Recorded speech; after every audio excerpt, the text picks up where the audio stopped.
শ্মশান নেকি? হয় হয়, এইখন শ্মশান। পিছে তুমি যে নিজেই সতি লৈ আহিছা, তোমাৰ কোনো আত্মীয় স্বজন নাই নেকি? আছিল আছিল মোৰ আত্মীয় স্বজন, কিন্তু দৈৱৰ বিপাকত পৰি সকলোকে হেৰুৱালো মই। হ'ব হ'ব হ'ব, আগতে শ্মশানৰ মূল্য দিয়া, তেতিয়াহে মই দাহন কৰিব পাৰিম।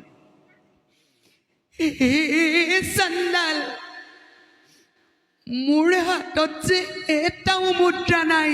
শ্মশানে শ্মশানে ঘূৰি ফুৰিছো, কোনেও মোৰ সতি নকৰে দাহন। তুমি এই অভাগীক দয়া কৰা। মই কি দয়া কৰিম?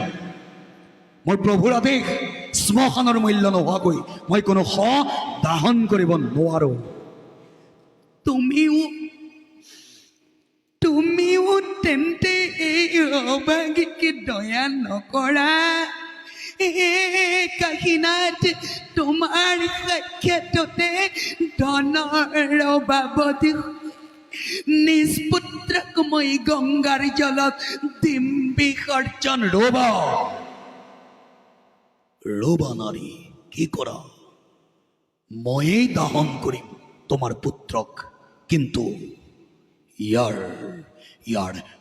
মৃত্যু হ'ল কেনেকৈ? সৰ্পই দংশন কৰিলে। ইয়াৰ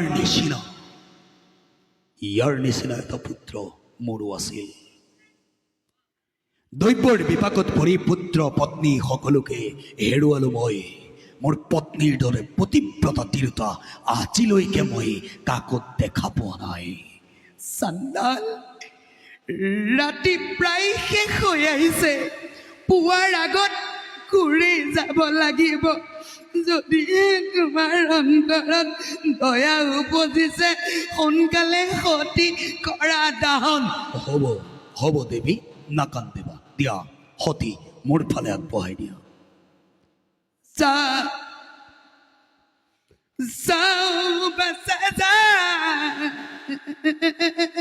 অভাগী মাতৃয়ে চিৰদিনৰ কাৰণে তোক দিলো বিদায়।